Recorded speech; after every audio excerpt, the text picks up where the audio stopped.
할렐루야. 아멘. 지난 한 주간도 하나님의 은혜가 여러분들의 삶을 이끄셨을 줄로 믿습니다. 아멘. 그동안 우리는 십계명의 말씀을 통해서 계속 은혜를 나누었습니다. 출애굽한 이스라엘 백성들이 이제 출애굽하여서 새로운 하나님의 나라, 하나님의 백성이 되었습니다.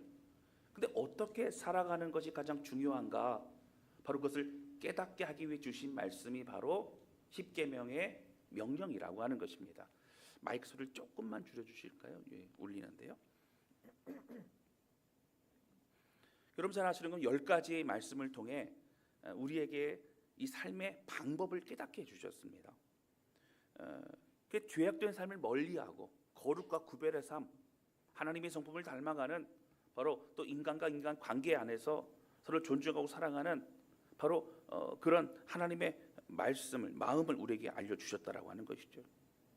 조금만 더 거슬러 올라가면 어떻습니까? 우리 창세기 말씀을 통해 하나님이 이 땅을 창조하신 그 목적에 대해서 말씀해 주시고 인간의 타락과 그러나 끊임없이 우리를 포기하지 않으시는 하나님의 마음도 깨달을 수 있었다라고 하는 것입니다. 그리고 특별히 아브라함을 택하시고 언약을 맺어주시고 그 일방적이고 또 전적인 하나님의 사랑을 우리가 알아가도록 하셨습니다. 그래서 아브라함과 이삭과 야곱 그리고 요셉을 통하여 하나님은 우리들에게 여전한 죄악의 삶 속에 우리는 어떻게 살아가고 하나님을 닮아가야 되는지를 알게 하셨습니다. 그리고 400여 년의 시간이 이른 뒤에 애굽 땅에 있는 그들을 출애굽시키시고 새로운 하나님의 백성으로 이끌어 가셨다라고 하는 것이죠. 이제 우리는 이렇게 출애굽한 것처럼 구원받고 그리고 하나님의 백성이 된 우리들에게 이 십계명의 언약과 함께 또 깊이 있는 복음의 내용과 또 주님의 가르침을 조금 더 깊이 살펴보는 시간을 가지려고 합니다. 우리가 어떠한 존재가 된 것인지 또 정체성과 삶의 실제 편으로 들어가려고 합니다. 이제 오늘서부터 시작되는 요한복음의 말씀을 통해 우리의 생명 주시고 그리고 하나님 난 놀라운 은혜와 그 영광을 누리게 하시는 그 주님을 만나 함께 힘있게 승리하는 우리 모두가 되실 수 있기를 주님의 이름으로 축원합니다. 할렐루야. 아멘. 가끔 제가 신약의 말씀을 설교한 적은 있어요. 뭐 절기나 이럴 때. 근데 이제 몇 년 만에 신약으로 주일날 돌아왔습니다. 여러분 함께 이 말씀을 좀 기대하며 나갔으면 좋겠고요. 우리 첫 번째 함께 나누기 원하는 것은요, 말씀으로 오신 예수 그리스도 주님이시라고 하는 것이죠. 우리가 신약으로 넘어오면서요, 그러면 구약과 신약을 어떻게 나눌 것이냐, 여러분 간단하게 몇 가지를 제가 좀 개념을 잡고 오늘 넘어가도록 합니다. 여러분 구약과 신약은요, 그 기준은 딱 예수 그리스도 주님이십니다. 예수님이 이 땅에 오심으로 신약이 시작되었고 그 이전을 구약이라고 합니다. 메시아이신 그들이 기다렸던 메시아가 예수님임을 이제 공생을 통해 드러내십니다. 제자들과 함께 초대교회 성도들의 삶에 대해서 이야기하고 있습니다. 다 신약의 내용이죠. 여러분 구약은 모세 오경을 비롯해서 하나님이 이 땅에 창조하시고 타락하고 그리고 하나님의 이끄심 속에 그러나 또 죄악 가운데 있는 이 쳇바퀴와 이 모든 과정의 시간들, 그러나 결국 우리는 율법으로 구원받을 수 없으니 우리에게 메시아가 필요합니다. 메시아를 기다렸던 그들의 모습, 메시아를 기다렸던 모습과 메시아가 오신 이후에 함께하는 모습이 이제 구약과 신약의 모습으로 우리는 구분 지을 수 있다라고 하는 것입니다. 여러분 이렇게 신약에서 중요한 것은 무엇이냐면 예수님의 가르침과 삶에 대해 직접적으로 나와 있는 복음서입니다. 여러분 신약은 어떻게 나눠요? 복음서와 서신서로 나눌 수 있어요. 크게 나누면 그렇습니다. 여러분 이 서신서들은요, 뭐 사도행전도 사실 서신서입니다. 데오빌로라고 하는 그런 사람에게 보낸 서신서죠. 역사서라고도 말할 수 있습니다. 이 전체 서신서, 바울 서신과 또 계시록도 서신서입니다. 이 서신서와 그 다음에 이 복음서, 마태, 마가, 누가, 요한이라고 하는 예수님의 생애를 적어놓은 이 책으로 구분할 수 있죠. 여러분, 이 마태, 마가, 누가, 요한이라고 하는 네 가지의 복음서가 다 있을 필요가 무엇이 있느냐고 하는 거예요. 그 차이점을 조금 제가 오늘 정리를 해드리고 오늘 요한복음을 넘어가도록 합니다. 여러분, 마태복음은요, 예수님의 제자가 쓴 책입니다. 그래서 마가나 누가는 사실 예수님의 제자는 아니었어요. 요한은 예수님의 제자였죠. 그렇기 때문에 제일 먼저 앞에 나와 있는 것이 마태복음이고요. 이 마태복음의 시작은 뭘로 시작이 되죠? 아브라함서부터 시작된 족보로 시작됩니다. 이 마태복음의 독자들, 주로 읽는 사람들은 누구였냐면 정통 유대인 출신의 그리스도인들이었습니다. 그래서 그들에게 말하고 싶은 게 무엇이죠? 예수님은 아브라함서부터 쭉 이어져 온 계보, 다윗 왕으로 또 이어지는 계보, 그 이후에 이어지는 그 계보에 예수님이 우리 이 땅에 오셨고, 바로 다윗의 후손이라고 하는 그러한 예언을 성취하신 주님이라고 그렇게 말하고 있는 것입니다. 그러면서 마태복음은 왕으로 오신 예수님에 대해서 드러냅니다. 우리 왕이라는 거예요. 메시아라는 겁니다. 근데 마가복음은 좀 다릅니다. 마가복음은 베드로의 제자였고, 그리고 여러분 잘 아시는 바나바의 조카였던 마가입니다. 정확한 이름은 마가 요한입니다. 그가 쓴 복음서지요. 이런 바울과 바나바와 함께 1차 전도를 갔다가 중간에 너무 힘들어 도망갔던 사람이 바로 마가 아닙니까? 그 이후에 그가 회심을 하고 그러면서 누구와 함께 계속적으로 사역을 하게 되자면 베드로와 함께 사역을 합니다.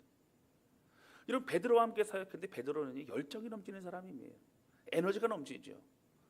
여러분, 어떤 사람들은 밖에서 사람을 만나고 돌아오면 집에서 혼자 가만히 있어야 됩니다. 왜냐하면 에너지를 너무 뺏겼기 때문에. 근데 베드로 같은 사람은 사람을 만나면 더 신이 납니다. 아마 베드로와 함께 있었던 마가는요, 아마 쉬지를 못했을 것 같아요. 계속 누구 얘기했을까요? 예수님 얘기하죠.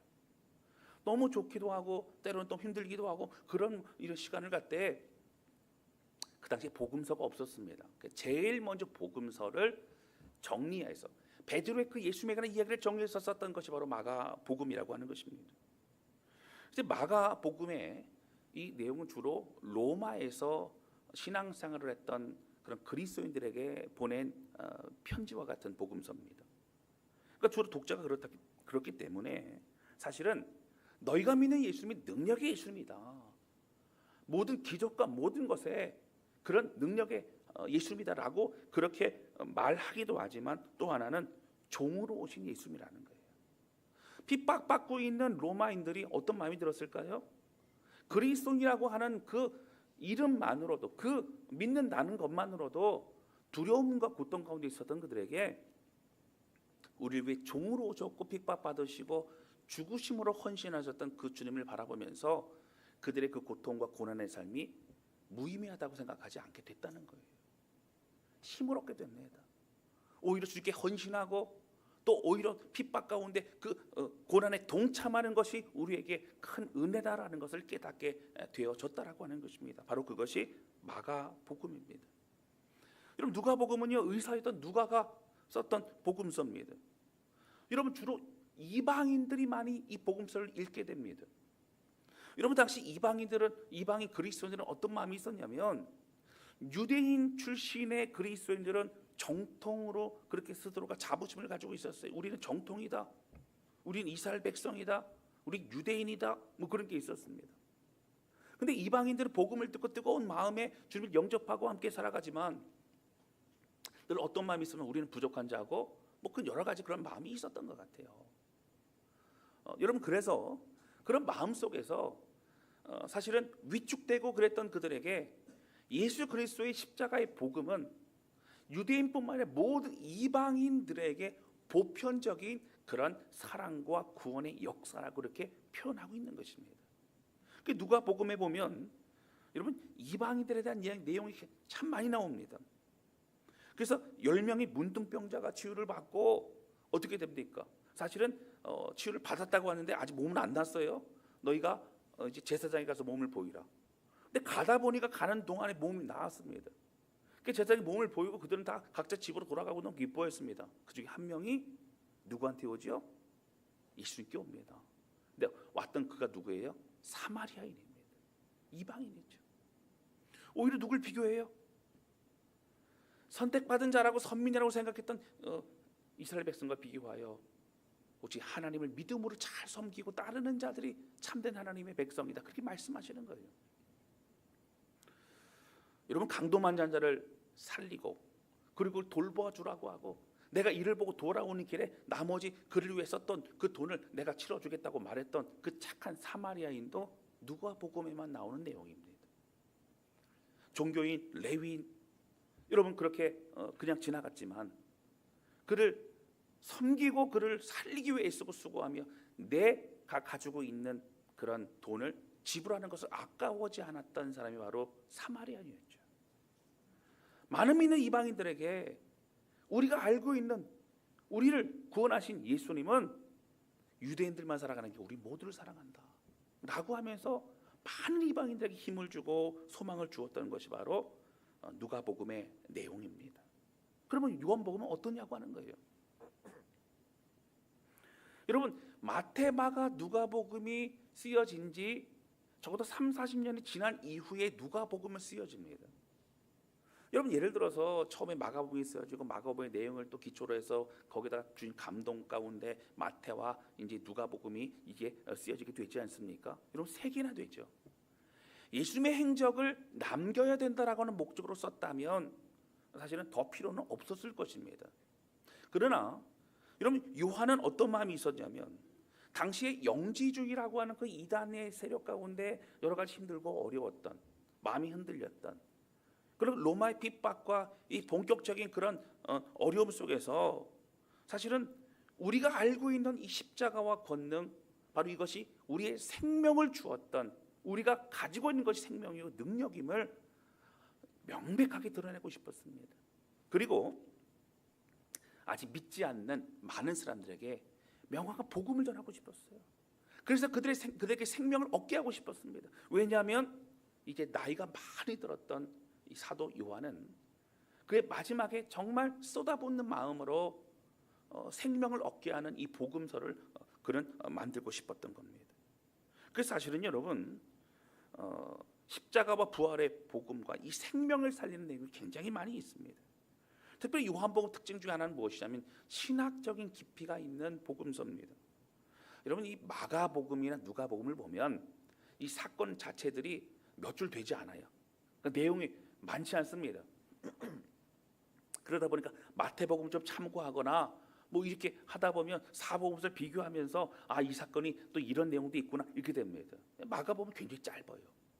그럼 요한복음은 굉장히 깁니다. 여러분, 사실 사마리아 여인과 예수님의 대화를 그렇게 주구장창 길게 써 놓아야 될 필요가 있느냐고 하는 거예요. 사마리아 여인을 만났는데 우물가에 만났고 그러고 나서 어떻게 해요? 구원받아라 뭐 이렇게 하시면 될 것 같은데 내게 물을 달라 하고 당신이 왜 나한테 물을 달라고 합니까? 하면서 막 얘기를 하고 목마른 자가 어떻게 하고 나는 뭐 그 생수를 내게 주십시오. 근데 물을 길러 오지 않겠습니다. 뭐 그런 얘기 좀 하지 않습니까? 너는 목마른 자고 내 남편을 데려오라 얘기하고 뭐 이런 얘기가 그러면 있죠. 예배를 뭐 이 산입니까 저 산입니까? 아니 이 산도 저 산도 아니고 신령과 진정 예배를 여러분 이런 내용이 쭉 길게 있죠. 여러분 왜 그럴까요? 여러분 대화 속에서 신학적 깊이를 드러냅니다. 예배란 무엇인가? 구원이란 무엇인가? 생명이란 무엇인가? 구원받음이란 무엇인가? 영원히 목마르지 않은 주님과 함께 살아가는 삶에 대해서 여러 가지 말씀이 있는 거죠. 여러분 디모데와의 이 대화도 마찬가지죠. 디모데가 고민하다 예수를 만났고 예수님 말씀을 듣고 그가 변화되어 뭐 구원 받았더라 이렇게 하면 한 몇 줄만 있으면 끝나지 않습니까? 근데 내가 어째 구원을 받을 수 있겠나이까? 거듭나야 된다. 어머니 뱃속에 다시 들어갔다 나와야 됩니까? 그게 아니라 물과 성령으로 거듭나야 된다. 여러분 사실 대화 중에 보면 물음과 대답이 잘 맞지 않는 것 같아요. 그 얘기는 뭐예요? 그 안에 숨겨져 있는 굉장히 중요한 진리와 원리가 있기 때문이라고 하는 거예요. 진정한 구원이 무엇인지, 거듭남이 무엇인지 그런 내용을 깊이 있게 다루고 있는 그런 성경이 바로 요한복음이죠. 여러분 잘 아시는 빌라도와의 어떤 신문 과정과 대화도 내용은 마찬가지예요. 그런데 예수님이 빌라도 신문을 받았더라. 근데 한마디면 끝납니다. 그런데 거기에서 어떤 내용 들어가요? 개인의 구원에 관한 부분, 그리고 정체성의 갈등과 여러 가지 부분도 드러나고 있다고 하는 거예요. 여러분 삼위일체 신학을 여러분 아실 겁니다. 굉장히 중요한 교리죠. 만약에 삼위일체를 믿지 않거나 뭐 예수님의 신성과 인성을 그중 하나라도 부인한 거나 그러면 여러분 이단이 됩니다. 자, 그런데요, 이 삼위일체 신앙의 기초가 되는 성경은 바로 요한복음입니다. 요한복음에 다 나와 있어요. 창세기에도 우리의 형상을 따라 우리라고 내용이 있지만 사실 요한복음의 근거를 합니다. 그래서 사도 요한은 균형이 잡히면서도 깊이 있는 의도를 가지고 이 글을 쓰고 있습니다.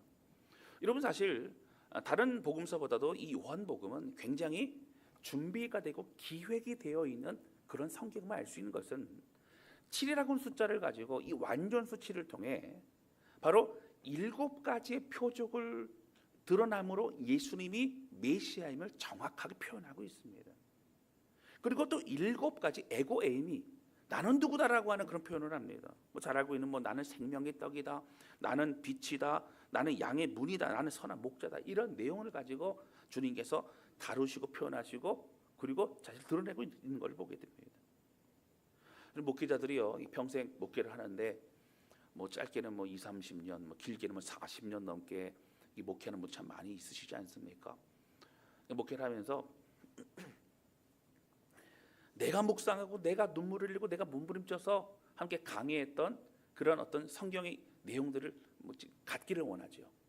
그러니까 나름 자신의 어떤 설교의 작품이라고 생각이 드는 겁니다. 근데 그것을 할 때에 여러분 구약에서는 어떤 거를 참 원하냐면 창세기를 그 강의하는 게 굉장히 목표 중에 하나입니다. 출애굽기, 모세오경 다 그렇죠. 그것도 그 중에서도 또 사무엘 상하, 또 시편을 1편부터 해서 끝까지 이렇게 다 150편까지의 모든 시편을 강의하면 그것이 하나의 또 굉장히 중요한 버킷리스트가 되기도 합니다. 자, 그런데 신약에 가면 중요한 그렇게 하고 싶어하는 깊이 있는 성경이 뭐냐면 로마서, 사도행전, 요한복음입니다. 요한계시록은 특별히 관심 있고 그런 분들은 더 집중하게 되지만 이 로마서, 사도행전, 요한복음이 너무너무 중요한 그런 깊이 있는 성경이기 때문이라고 하는 거예요. 여러분 요한복음에는요 사도 요한이 요한복음을 쓴 목적을 분명하게 사실은 거기 거론하고 있습니다. 요한복음 20장 30절 31절의 말씀이 이렇게 나옵니다. 30절만 먼저 우리 같이 읽겠습니다. 시작. 예수께서 제자들 앞에서 이 책에 기록되지 아니한 다른 표적도 많이 행하였으나, 여러분 여기까지 볼까요? 20장은 21장까지 있기 때문에 거의 마지막입니다. 사도 요한이 그 앞에 예수님에 관한 여러 행적과 모든 걸 이제 써놨습니다. 마무리를 하려고 이제 보니 21장에 이제 베드로가 예수를 만나 회복되어지는 그런 과정이 나오게 됩니다. 자, 그런데 보니 예수님의 놀라운 기적과 또 가르침과 이것이 어마어마하게 더 많아요. 그래서 쓰다 보니까 여러분 어떻게 됐어요? 이것만 쓴 거예요. 그래서 사람들이 오해할까 봐 이런 얘기를 하는 거예요. 더 많은 기적과 더 많은 가르침과 더 많은 게 무수히 많지만 그러나 32절 볼까요? 오직 이것을 기록한 목적이 있다는 거예요. 이런 뭐라고요? 너희로 예수께서 하나님의 아들 그리스도이심을 믿게 하려 함이라는 거예요. 하나님의 아들 예수님이 그냥 하나의 인간이 아니고 인간이신데 어떤 영이 임해서 그냥 입신해 갖고 어떤 그런 존재가 아니라 하나님이시고 하나님의 아들이신 메시아이신 그 주님이라는 것을 믿게 하려는 그런 목적을 가지고 있다는 거예요. 영지주의에 대해서 여러분 배격하는 그런 명확한 내용입니다. 그리고 또 너희로 믿고 그 이름을 힘입어 생명을 얻게 하려 함이라는 거예요. 여러분 무슨 얘기예요? 예수 그리스도 이름을 믿고 그 십자가의 은혜를 믿는 자들은 구원을 받는다라고 하는 거예요. 할렐루야. 여러분 그래서 우리가 잘 알고 있는 우리가 뭐 복음을 전하거나 전도하거나 그럴 때 잘 알고 외우는 여러분 성경 구절 유명한 게 뭐가 있죠? 요한복음 3장 16절 말씀이 있죠. 볼까요, 여러분? 이렇게 나옵니다. 같이 한번 읽겠습니다. 시작. 하나님이 세상을 이처럼 사랑하사 독생자를 주셨으니 이는 그를 믿는 자마다 멸망하지 않고 영생을 얻게 하려 하심이라. 아멘. 사도 요한은 명확하게 얘기합니다. 예수님은 우리에게 이 땅에 오신 이유는 생명을 얻게 하게 하려 하심이라는 거예요. 여러분, 과거 유대인들은 어떻게 했어요? 그냥 유대인이면, 아브라함의 후손이면 구원받는다 생각하고, 그리고 율법을 지키면 구원받는다 생각하고 그냥 그렇게 살아갔습니다. 아니라는 거예요. 예수님이 이 땅에 십자가 사건은 우리의 모든 죄를 사해줄 뿐만 아니라 예수 그리스도와 함께 살아가는 그 모든 삶이 영생의 삶을 누리고 있는 것이라는 것을 명확하게 말하고 있는 것입니다. 자, 그러면 여러분, 오늘 본문의 말씀 참 돌아가 볼까요? 시간이 많이 지났는데 나머지 짧게 합니다. 여러분, 오늘 본문 1절이 굉장히 중요합니다. 1절 보실까요? 우리 같이 읽겠습니다. 시작. 태초에 말씀이 계시니라. 이 말씀이 하나님과 함께 계셨으니 이 말씀은 곧 하나님이시니라. 아멘. 여러분, 요한 사도는 예수님을 명확하게 어떤 분인가를 드러내는 게 목적이었습니다. 그렇죠? 예수님은 하나님이시고 하나님의 아들인 걸 드러내는 것, 그를 믿게 하는 게 중요하다. 그리고 그 이름으로 인하여 생명을 얻게 중요하다 그랬어요. 그러니까 예수님 어떻게 소개해요? 태초에 말씀이 계시니라. 이 말씀이 하나님과 함께 계셨대요. 그러니까 하나님은 아니에요. 근데 또 이 말씀은 곧 누구라고요? 하나님이시래요. 그 뒤에 보면 예수님에 대한 얘기가 좀 더 나오죠. 여러분, 사실 요한복음 1장 보면 어디 말씀하고 좀 비슷한 것 같아요? 창세기 1장 1절과 비슷한 것 같죠. 여러분, 그래서 이 요한복음은요, 창세기, 그러니까 신약의 창세기라고 성경학자 얘기할 때가 많습니다.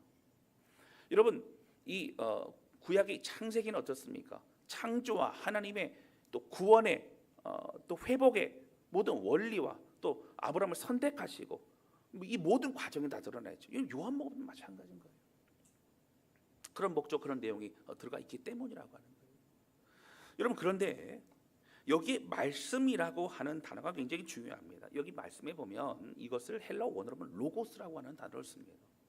근데 여러분, 이 로고스라고 하는 단어는 사도 요한이 의도적으로 쓴 겁니다. 로고스라는 단어 자체는 원래 성경적인 단어는 아니었어요.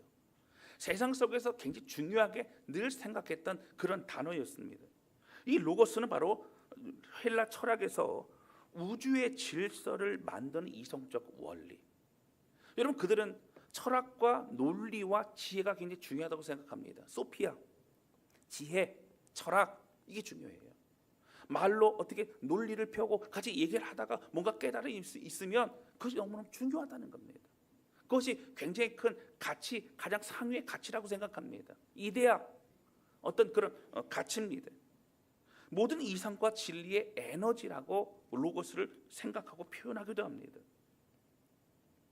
그런 헬라 철학의 중심에 있었던 그 시대 속에서 헬라 철학에 익숙한 사람들에게 철학적 개념 이상의 존재가 바로 예수님이라는 걸 표현하기 위해서 무슨 개념을 가져온 거예요? 이 로고스라는 개념을 가져왔다고 하는 겁니다. 그리고 그분이 예수님이시고 그분이 바로 하나님의 아들이며 하나님이시라고 여러분 1절 말씀에 그렇게 나와 있는 걸 보게 됩니다. 여러분, 이 로고스를 통해 예수님의 존재를 표현합니다. 그리고 또 1절 말씀 너무 중요한데요. 유대인들의 사상에 있어서 이 말씀이라고 하는 단어는 굉장히 중요합니다. 이 단어를 사실 로고스로 표현했지만 여러분, 창세기의 말씀을 70년이라고 해서 이 히브리어 구약의 성경을 헬라어로 다 번역한 것이 있습니다. 왜냐하면 헬라 문화에 살고 있는데 자녀들이 히브리어를 잘 몰라요. 그 성경을 잃어버릴까 봐 헬라어로 다 번역을 해서 놓은 그 번역본이 있습니다. 굉장히 중요한 성경이죠. 거기에 나오는 것이 뭐예요? 로고스입니다. 말씀이죠. 여러분, 사실 유대인들에게 있어서 말씀이라고 하는 것은 어떻게 들리냐면 창조 때의 그 말씀으로 늘 받아들입니다. 그래서 유대인들은 말씀하면 어떻게 돼요? 들어야 되는 거예요. 여러분, 사무엘은 말했지만 사무엘이 어떻게 해요? 주님, 하나님이 말씀하시죠. 주여, 제가 여기 있나이다. 제가 듣겠나이다. 고백하게 만드는 거. 바로 그게 말씀이죠. 여러분, 그래서 이 요한복음이 1장 1절에 나와 있는 이 말씀을 통해서 유대인적 사고로 우리가 받아들이게 된다면 어떻게 되냐면, 하나님이 어떤 분이시라고요?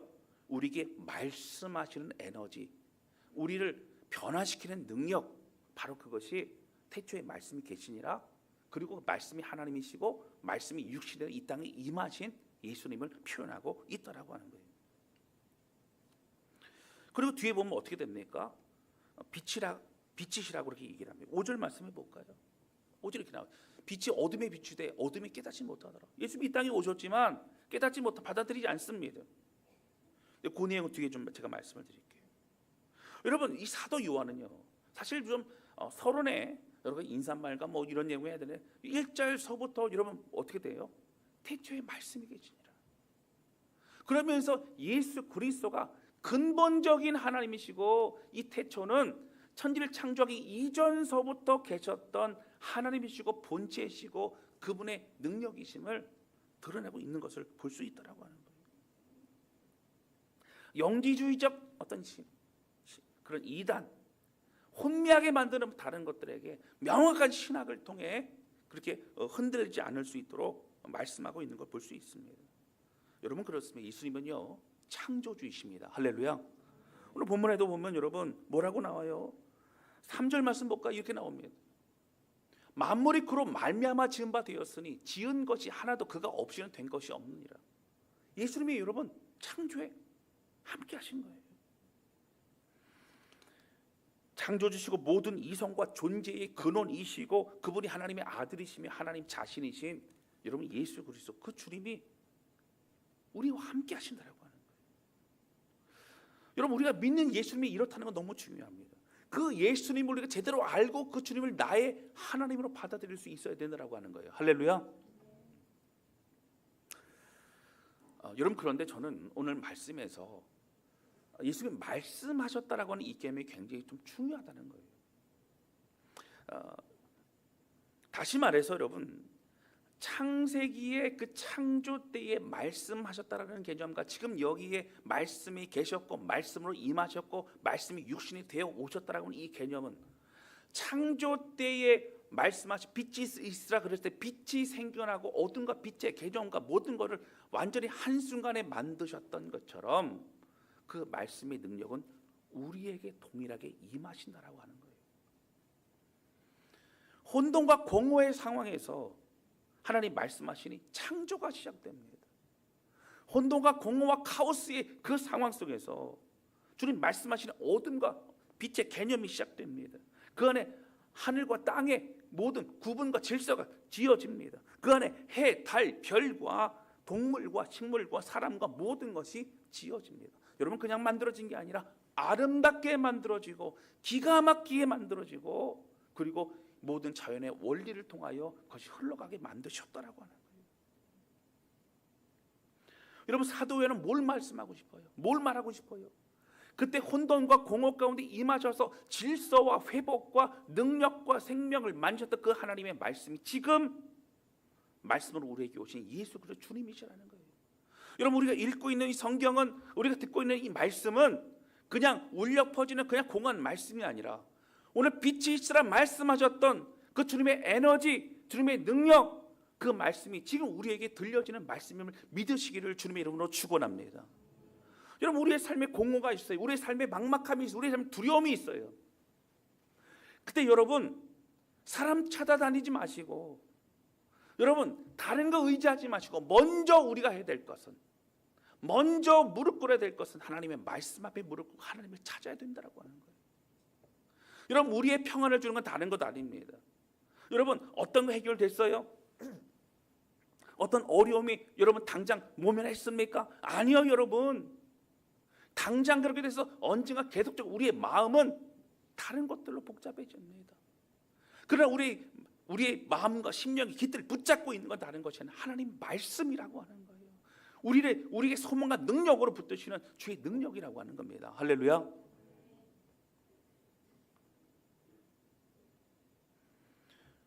여러분, 저는 하나님 말씀을 들을 때마다, 말씀을 읽고 묵상할 때마다, 말씀을 적고 쓸 때마다 여러분 기가 막힌 하나님의 역사하심, 빛이 있으라 동실물들이 있으라.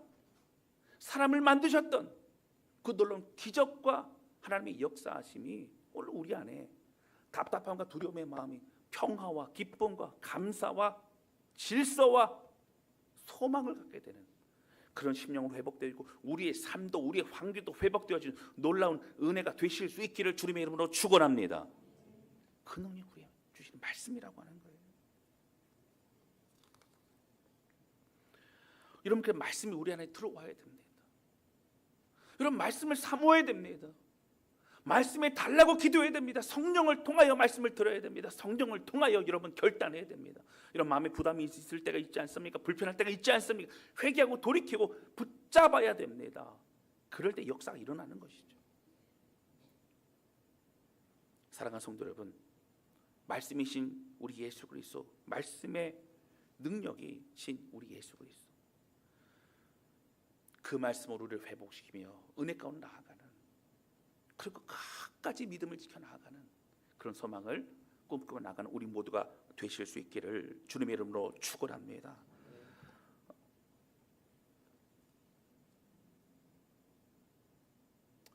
여러분, 저도 이렇게 보면 이번 요한복음을 준비하면서 아직 뒤쪽은 제가 연구 안 했어요. 이제 앞쪽에서 하나하나 이제 해나갑니다. 그런데 참 많은 기대가 됩니다.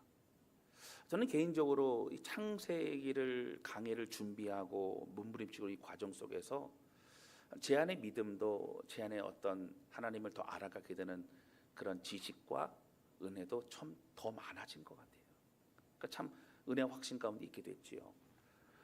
이 요한복음을 이제 시작하면서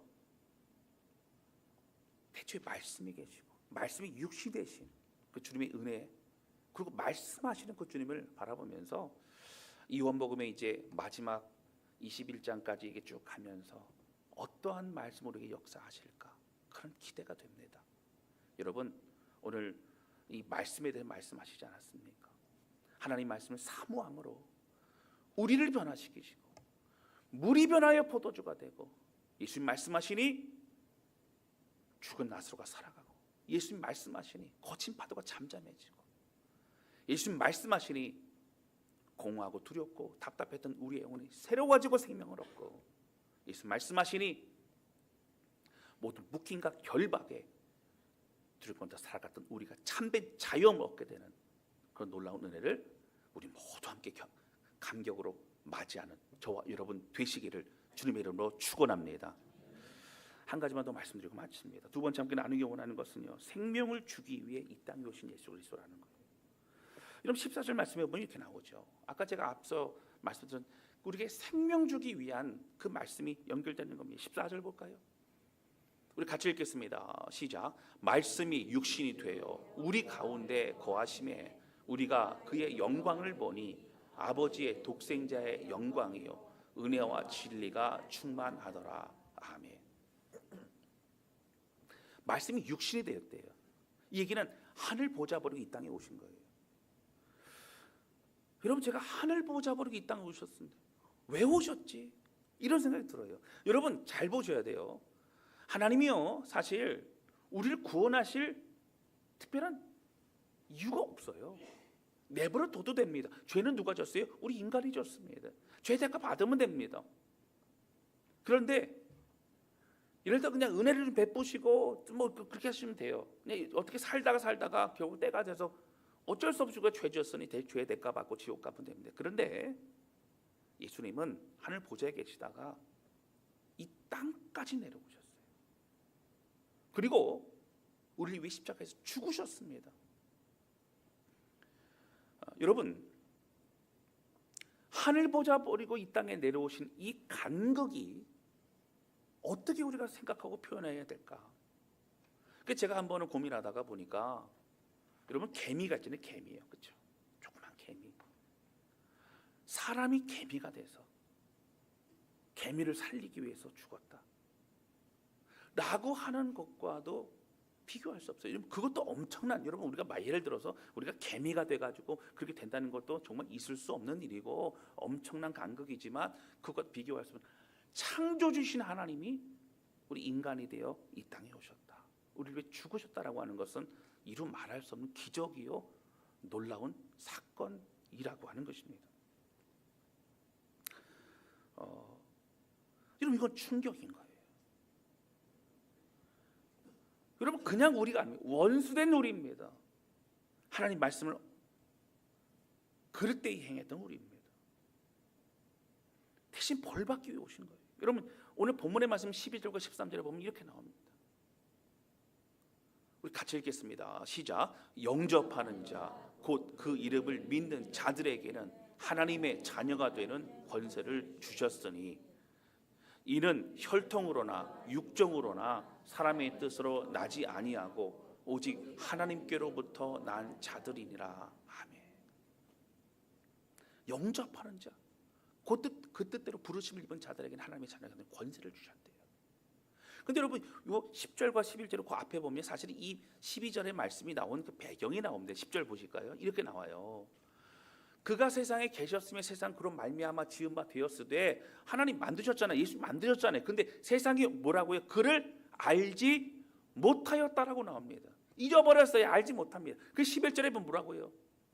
자기 땅에 오매 예수님이 이 땅에 그래서 우리를 구원하러 오셨습니다. 근데 자기 백성이 예수님을 영접하지 아니하였으나 그러나 이제는 그 십자가의 은혜와 사건을 12절에 보면 영접하는 자 곧 그때로 부르심을 입은 자들에게는 하나님의 자녀가 되는 권세를 주셨다라고 하는 거예요. 여러분 우리가 그 생명을 받은 줄 믿으시길 바랍니다. 여러분 이것이 참 중요합니다. 영접하는 자가 하나님의 자녀다. 영접은 뭐예요? 주님으로 인하여 살겠다는 거예요. 여러분 십자가 사건이 내 사건임을 고백하는 거예요. 여러분 하나님 그냥 죽은 다음에 천국한 티켓 얻었다는 게 아니고 이제 예수로 인하여 살고 예수로 인하여 주님과 함께 그 믿음의 길을 걸어가겠다는 변화되고 새로운 인생을 말하고 있는 겁니다. 여러분 제가 청소년 시절에 청년 때 이 복음을 접하고 나서 얼마나 눈물을 흘렸는지 몰라요. 방황했던 제가요. 하나님 왜 저를 위해 죽으셨어요? 예수님 왜 저를 위해 십자가에 달리셨어요? 여러분 그것 때문에 엉엉 울었어요. 왜 저를 위해 버러지옥 같은 저를 위해 왜 그러셨어요? 여러분 이게 복음입니다. 그래서 복음이 없는 곳에 가고자 하는 그 열정과 마음을 가지고 선교전에 나갔던 것이 바로 저 인생이죠. 여러분 우리 뭐 다 마찬가지입니다. 사랑하는 성도 여러분, 우리 자신을 위해 이 땅에 오신 예수 그리스도 주님을 기억하면서 여러분 이제 우리 요한복음 하나하나 해나갈 때마다 정말 주님 말씀하옵소서. 예수님 말씀하신 물이 변할 포도주가 되고 예수님 말씀하시니 죽은 나수가 살아나고 예수님 말씀하시니 거친 파도가 잠잠해지고 주님 공허하고 그리고 혼돈스러운 오늘 우리의 심령과 우리의 믿음과 우리의 환경과 우리 삶 속에 오직 주님으로 은혜로 인하여 생명과 소망과 또 힘을 얻고 나아가는 또 다른 인생을 새롭게 나아가는 그런 사람이 되기를 원합니다. 이런 마음으로 함께 기도하고 오직 주의 길을 걸어가는 저와 여러분 우리 모두가 되실 수 있기를 주님의 이름으로 축원합니다. 이 시간 찬양 주앞에 드리면서 기도하는 시간을 갖도록 하겠습니다.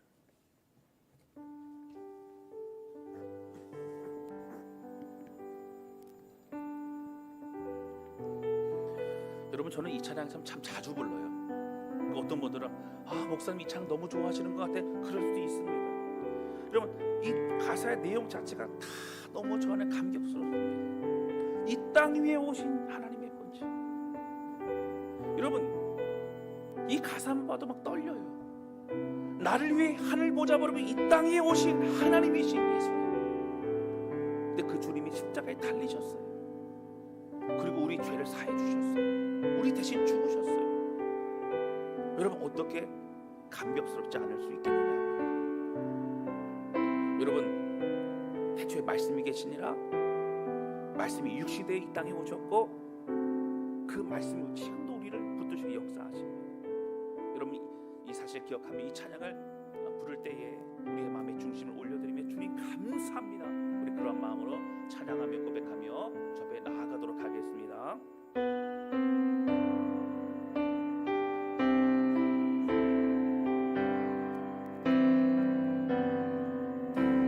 이 땅 위에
다윗의 자손 예수, 구약 시대부터 기다리고 기다린 우리의 메시아 예수 그리스도, 그 주님이 말씀이 육신이 되어 하늘 보좌 버리기 땅에 오셨고 우리를 살리기 위해 십자가에 죽으셨어요. 그 예수 그리스도 그 말씀이 오늘 우리에게 임하셨습니다. 하나님, 주님이 말씀하시니 우리 뼈에 포도주가 되고, 예수님 말씀하신 죽은 낙조가 살아나고, 예수님 말씀하신 거친 파도가 잠잠해지며, 예수님 말씀하시니 오늘 우리의 영혼이 새로워짐을 구합니다. 하나님 말씀 없어서 우리의 영혼이 좀 새로워지기를 원합니다. 하나님 말씀 없어서 우리의 가족이 새로워지기를 원합니다. 하나님 말씀 없어서 하나님 참된 복음으로 새롭게 출발하는 은혜의 삶을 누리며 승리하기를 원합니다. 오늘 주신 말씀 기억하며 고백한 섬에 기도하기 원하다가 지금 기도하시겠습니다. 오 살아계신 아버지 고백하며 기도하며, 오 하나님 아버지 주님 간절히 소원하오니 하나님 태초의 말씀이 계십니다. 예수가 주의 이름으로 부르짖어 찬양합니다. 하나님 말씀이 육신의 이 땅에 오신 예수님, 오늘 우리를 살리기 위해 죽으시고 부활하신 예수님, 오늘 지금도 우리와 함께 하시고 역사하신 주님, 오늘 이 말씀을 접하며 조백 결단을 고백하는 성도를 붙잡아 주시고 하나님 무력한 사람으로 살아가지 아니하고 오늘 생명을 가진 자요, 소망을 꿈꾸는 자요, 오늘 주님과 함께하는 살아가는 자임을 고백하고, 주님 말씀 안에 없어서 하나님 우리의 영혼이 새로워지고, 하나님 우리가 조금 더 주님의 은혜로 살아가며 우리의 가정도 우리의 교회도 우리의 모든 삶의 순간순간도 주님의 은혜로 살아가기를 원합니다. 하나님 고백되는 기도로 모든 성도를 붙잡아 주시고 하나님 간절히 소원하오니 성도의 가정을 회복시켜 주시기 원합니다. 그 심령을 회복하여 주시기 원합니다. 하나님 우리와 모든 숨기는 그거를 다 돌아가며 오직 예수의 보이는 능력과 말씀의 은혜, 그 십자가의 그 능력으로 하나님 믿음으로 승리하는 우리 모두가 될 수 있도록 주시고 인도하여 주시옵소서.